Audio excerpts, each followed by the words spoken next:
Morning all of you. Welcome to online class Shanti Kunj public school.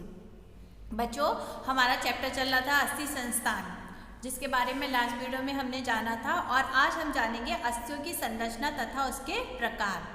ठीक है, तो चलिए स्टार्ट करते हैं। सबसे पहला, हमारे शरीर का अस्थि संस्थान मुख्य रूप से अस्थियों तथा उपास्थियों से बना हुआ होता है। ठीक है, अस्थि और उपास्थि आप तो जानते ही हैं।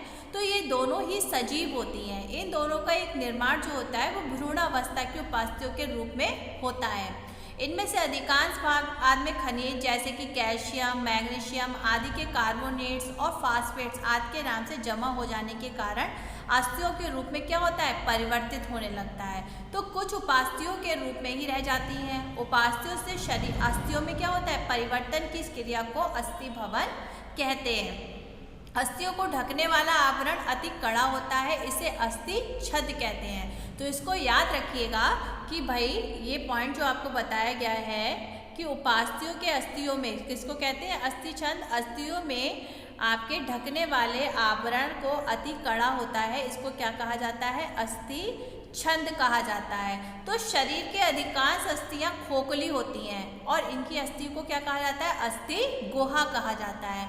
इसमें से एक गूदे जैसा विशेष पदार्थ भरा रहता है, जिसको क्या कहा जाता है बच्चों, इसको कहा जाता है आपका अस्थि मज्जा कहा जाता है। ठीक है, तो इसी में अनेक रुधिर केशिकाएं होती हैं, तंत्रिकाएं आदि होती हैं, जिससे अस्थि मज्जा में रुधिर का निर्माण होता है। शरीर की प्रायः सभी अस्थियों की आंतरिक रचना एक समान होती है, परंतु इसकी जो बाहरी आकार है वो पर्याप्त तरीके से भिन्न पाई जाती है। आकार की भिन्नता के आधार पर मानव शरीर की अस्थियों के निम्नलिखित प्रकार पाए जाते हैं। ठीक है, तो सबसे पहला आपका क्या आएगा, लंबी अस्थियां। ठीक, कौन सी हैं बच्चों, लंबी अस्थियां। तो मानव शरीर में कुछ लंबी अस्थियां पाई जाती हैं। इन अस्थियों के दो सिरे होते हैं, दोनों पर ये मुट्ठियों के समान गोल होती हैं, और आपके बाहों पर पैर की हड्डियां इसी प्रकार की होती हैं। आपकी बाहें मान लो या फिर आपके पैर, तो इन खोखली के स्थान पर अस्थि गुहा यानी कि मज्जी गुहा भी कहा जाता है। शरीर की लंबी अस्थियां ही मांसपेशियों की सहायता से शरीर को आवश्यक गति प्रदान करती हैं। अब दूसरी आपकी कौन सी, चपटी अस्थियां। चपटी अस्थियां क्या है, शरीर में कुछ चपटी अस्थियां भी पाई जाती हैं। ये शरीर में ऐसे स्थानों पर पाई जाती हैं जहां शरीर के कुछ अंगों को सुरक्षा की आवश्यकता होती है। तो उसमें क्या आएगा, आपका खोपड़ी की अस्थियां जो होती हैं वो इसी प्रकार की होती हैं। घनाकार अस्थियां क्या है, अस्थियों के एक प्रकार को घनाकार अस्थियां भी कहा जाता है, और इस प्रकार की अस्थियां जो होती हैं वो शरीर में कुछ अलग तरीके की बताऊंगी मैं भी आपको। तो सबसे पहले आप पिक्चर देखिए, ये जैसे कि आपकी पिक्चर्स दे रखी है, इसमें आपके कंकाल तंत्र दिया हुआ है। तो ये खोपड़ी की अस्थि है, तो इसको क्या कहेंगे, स्कूल। फिर इसको फिक्स्ड एंड ज्वाइंट, एंड ये देखिए इंग्लिश में सबके नाम लिखे हुए हैं। ये आपकी फीवर, ये ज़्यादातर ये क्वेश्चन आंसर में पूछा जाता है ना। और ये टिबिया है, ये आपकी है ना, और ये आपकी फिलिवस है, अल्ट्रा है, रिब है। तो ये सारी पिक्चर्स आपके कंकाल तंत्र के हिसाब से। इससे मैं नेक्स्ट आपको वीडियो में और आपको और आगे बताऊंगी इससे रिलेटेड, जो कि हिंदी में दे रखी है। ठीक है, तो आपको हिंदी इंग्लिश दोनों में ही क्वेश्चन में आ जाती है। तो इस तरीके से देखिए, अगर मैं बताऊं आपको, तो ये देखिए करोटी है, अगर मैं कहूँ तो इसको उरोस्थि है, प्रगंडास्थि है, जत्रक, उरोस्थि और बही प्रकोष्ठा अस्थि, अंतर प्रकोष्ठिका, कर्मा अस्थियाँ है ना, आसना अस्थि, उर्वनिका, जानुका, बहिजंगिका, अंतजंगिका, गुल्फ अस्थियाँ और आपका प्रवात अस्थियाँ, अंगुल अस्थियाँ। ठीक है, तो ये सारी अस्थियां जो हैं आपके कंकाल तंत्र में अलग अलग प्रकार की अलग अलग अस्थियां बताई गई हैं। तो टोटल हमारे मानव शरीर में 206 अस्थियां होती हैं। तो उनका ये पूरा विवरण दिया गया है कि किस तरीके से होती हैं। तो ये देखिए, तीन नाम मैंने आपको तीन तरीके से बताए हैं। एक तो आपके ये इंग्लिश में भी इस तरीके से हिंदी में ट्रांसलेट होके आ जाते हैं, दूसरा आपका ये, और फिर इसके बाद में ये देखिए कुछ इस लैंग्वेज में भी पूछ लेते हैं। तो आपको ये वाली अस्थियों के भी बारे में पता होना चाहिए कि ये देखिए, ये होगी आपकी करेनियम, और ये दूसरी है आपकी फेस, जो देखिए मानव का face, vertebra, clavicle, scapula. Scapula का नाम आपने ज़्यादातर सुना होगा कि स्कैपुला के बारे में पूछा जाता है। स्टेनम है, रिब्स है, हार्मोन्स है ना। इसके बाद में है आपका अल्ना, रेडियस, कॉर्पस, मेटाकॉर्पस और आपका फैंगलेसिस, femur and patella, fibula, tibia, tarsus and metatarsus and phalanges. तो ये है हमारे पूरे मानव अंग की 206 अस्थियाँ। ओके, इसके बाद में अगर हम बात करते हैं खोपड़ी की, तो भाई ये खोपड़ी की पिक्चर्स है। अब इस खोपड़ी में कौन कौन सी अस्थियाँ कहाँ कहाँ होती हैं, तो चलिए इसके बारे में आपको बताती हूँ। ये देखिए, ये है, ये खोपड़ी का ये पार्ट इसमें बताया गया है। ये सारी चीज़ें आपको अपनी कॉपी में नोट भी करना है और याद भी करना है, ठीक है। ये खोपड़ी का अग्रभाग आता है और ये आपका प्रैक्टिकल पिछला भाग आता है, ठीक है। ये आपका नासिका का है, नासॉल, और यहाँ पर जो है नासिका का दूसरा पार्ट लिया गया है, ये पीछे का भाग है, यहाँ पर ये पीछे का भाग है, ठीक है। और ये आपके दांतों की नीच का भाग है आपका मैंडिबल, ये आपका आएगा मैक्सिला। और फिर इसी तरीके से ये आपकी जो खोपड़ी की हड्डियां हैं, तो ये सारी क्या बताई गई हैं, चपटी बताई गई हैं, ठीक है। तो अगर मैं कहूँ तो आपकी पिक्चर्स में भी आपकी दी रखी है, ये दे रखी है, ये देखिए, ललाटा अस्थि, पार्श्व अस्थि यानी कि पीछे की अस्थि, तो पार्श्व अस्थि यानी कि पीछे की अस्थि, ललाट अस्थि यानी कि हमारा जो ये माथा है ये, ठीक है। नासा अस्थि यानी कि ये है हमारा, उध्व अस्थि हमारी ये, अधो अस्थि यानी कि ये है हमारी, और आपकी कपोल अस्थि अगर हम कहेंगे तो हमारी पीछे की साइड से आएगी, शंखा अस्थि पीछे की साइड से आएगी, पार्श्व अस्थि हमारे पीछे की कनपट्टी साइड से आएगी, ठीक है। तो चलिए अब हम इसको एक्सप्लेन करते हैं ये क्या होती हैं। तो सबसे पहले आप अगर माने तो जो चपटी आपकी अस्थियां हैं, वाही अस्थियां, तो जहाँ सामान्य अधिक शक्ति की आवश्यकता होती है, ये हड्डियाँ ऊपर से कठोर और अंदर से खोखली होती हैं। कलाई तथा टखने में पाई जाने वाली जो अस्थियां होती हैं वो इसी प्रकार की होती हैं। अब छोटी अस्थियां क्या हैं? शरीर में एक प्रकार की छोटी अस्थियां भी पाई जाती हैं। ये हड्डियां पतली तथा आकार में छोटी होती हैं। हथेली तथा अंगुलियों में पाई जाने वाली अस्थियां इसी प्रकार की होती हैं। वक्राकार अस्थियां कौन सी हैं? शरीर में पाए जाने वाली अस्थियों के एक अन्य प्रकार के वक्राकार अस्थियां कहा जाता है इनको। इन अस्थियों का आकार समान नहीं होता, ये कहीं गोल, कहीं लंबी, कहीं चौड़ी, कहीं नुकीली होती है। रीढ़ की हड्डी, कनपट्टी की, जबड़े की हड्डियां इसी प्रकार की होती हैं।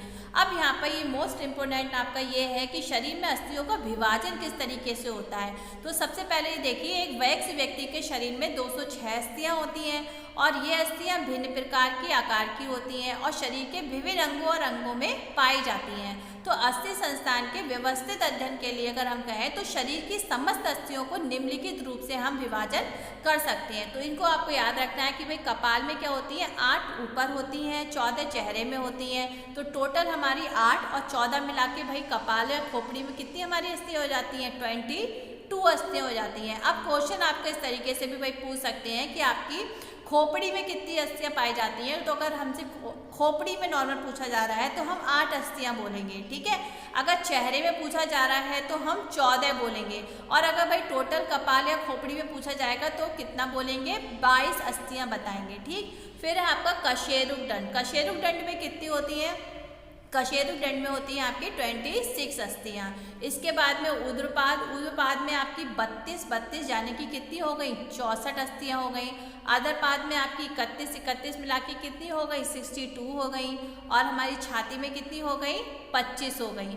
तो अगर हम इन लोगों का कुल संख्या जोड़ें तो ये हो जाएंगी 199। इसके अतिरिक्त गर्दन में 1, दोनों कानों में 3, 6, और ये सारी मिलाकर अगर हम टोटल करते हैं बच्चों तो संपूर्ण योग होगा हमारा 206 अस्थियों का।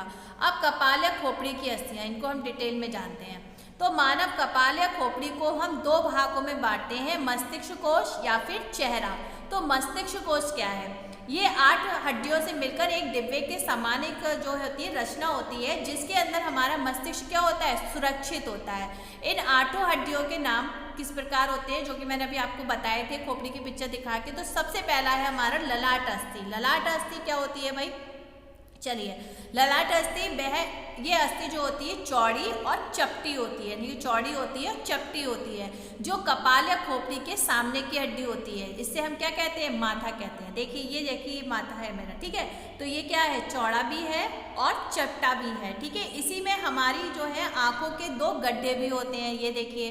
फिर है हमारा पार्श्व अस्थियाँ। पार्श्व अस्थियाँ क्या होती है? ये संख्याओं में 2 होती हैं और ये हड्डी कपाल की सतह तथा बगल में के भाग बनाती हैं। ये सिर की गोलाई के साथ दोनों की ओर मुड़ती हैं और ये सामने की ओर ललाट अस्थि से और पीछे की ओर पश्व अस्थि से जुड़ जाती हैं, यानी कि इस हड्डी से और पीछे की हड्डी से, दोनों से ये हड्डियाँ जुड़ी हुई होती हैं। फिर है आपका पश्व कपाल अस्थि। पश्व कपाल अस्थि बच्चों क्या होती है? ये अस्थि आपकी कपाल या खोपड़ी के पीछे तथा नीचे का कुछ भाग बनाती है, यानी कि अगर मैं कहूँ ये खोपड़ी का भाग है और इसके नीचे का भाग बनाती है, यानी कि पीछे का भाग बनाती है। कौन सी अस्थि? पश्व कपाल अस्थि। ठीक है, तो इसके निचले भाग में लगभग 4 सेमी का एक गोल छिद्र बना होता है, जिसको महाछिद्र कहते हैं। क्या कहते हैं? महाछिद्र। तो इसको याद रखना है, कपाल अस्थि में आपका ये जो होता है 4 सेमी का एक छिद्र बना होता है, जिसको क्या कहा जाता है? महाछिद्र कहा जाता है। इसी से होकर मस्तिष्क यानी कि सुषुम्ना का आपस में संबंध होता है। सुषुम्ना नाड़ी जो हमारी पीछे से जा रही होती है, उसका एक संबंध होता है और इस छिद्र के समान की ओर 2 उभार दिखाई देते हैं। ठीक है, उसको क्या कहते हैं? इसकी सहायता से एक जोड़ बनता है, जिससे शरीर यानी कि मनुष्य का जो सिर है आगे या फिर पीछे ऐसे ऐसे घुमा सकते हैं। तो इसकी जो गति होती है वो इसी से होती है। फिर है आपका शंखास्थि। शंखास्थि क्या होती है? इनके द्वारा कनपटी की हड्डियां बनती हैं, यानी कि जो हमारी कनपटी की हड्डियां हैं वो इसी के द्वारा बनती हैं। इन दोनों को एक प्रकार के छिद्र होते हैं जो कान के अंदर के भाग से संबंध करते हैं। किसके भाग से करते हैं? कान के अंदर के भाग से करते हैं, और कानों के पीछे का भाग इन्हीं हड्डियों से मिलकर बना होता है। और ये संख्या में कितनी होती है? 2 होती है। फिर आपका जतुका अस्थि। जतुका अस्थि क्या होती है? ये हड्डी देखने में पंख फैलाए चमगादड़ के समान होती है और ये कपाल के धरातल के नीचे सामने की ओर ललाट अस्थि से मिलकर अक्ष गुहा बनाती है और ये कपाल की अन्य हड्डियों के बीच जुड़ी रहती है। ये एक संख्या में कितनी होती है? ये 1 होती है। फिर आपका झरझारिका अस्थि या फिर इसको कहते हैं बहुछिद्रास्थि। ये क्या होती है? ये कपाल में एक विचित्र प्रकार की हड्डी पाई जाती है जो मस्तिष्क कोश को श्वसन मार्ग से पृथक करती है, यानी कि जो हमारा मस्तिष्क का जो कोश है और जो हमारी सांस लेने की जो नली है उसको क्या करती है? अलग करती है, तथा नाक के ऊपरी भाग में जो 2 छिद्र बनाती है, यानी कि नाक का जो हमारा ऊपरी भाग है उसमें 2 छिद्र बनाती है, जिसमें अनेक छोटे छोटे छिद्र होते हैं। छिद्र मतलब छेद होते हैं। इनमें से होकर नाड़ियां मस्तिष्क में जाती हैं और आती हैं। यहीं पर एक हड्डी होती है। ठीक है, अब ये 8 हड्डियां आपस में एक प्रकार की संधियों से जुड़ी होती हैं। क्या करी हुई होती है? संधियों से जुड़ी हुई होती हैं। ठीक है, तो आज के लिए इतना ही है बच्चों। नेक्स्ट वीडियो में मैं इससे आगे की आपको अस्थियों के बारे में बताऊंगी, कौन कौन सी अस्थियां होती हैं, उनमें कितनी मात्रा में होती हैं। ठीक है, तो तब तक आप लोग क्या करेंगे? आपको इस चैप्टर की ये जो पॉइंट दे रखे हैं अस्थियों का, शरीर में अस्थियों का विभाजन, ये सारे पॉइंट आपको नोट करना है और याद करना है। ठीक है, इसके अलावा आपको कपाल यानी कि खोपड़ी में कौन सी हड्डी का कौन सा कार्य होता है, जैसे कि ललाट अस्थि, पार्श्व अस्थि, पश्व अस्थि, ये आपके शॉर्टकट में आते हैं क्वेश्चन। और इस तरीके से आपको एक कपाल अस्थि का जो बाहर ये दिखाया गया है कि कहाँ पे इसको दर्शाया गया है चित्र में, तो ये सारी चीज़ें आपको अपनी कॉपी में नोट करना है और इसके चित्र को बनाकर इसको याद भी करना है। ठीक है, तो चलिए फिर मिलते हैं नेक्स्ट वीडियो में, तब तक के लिए बाय बाय, टेक केयर।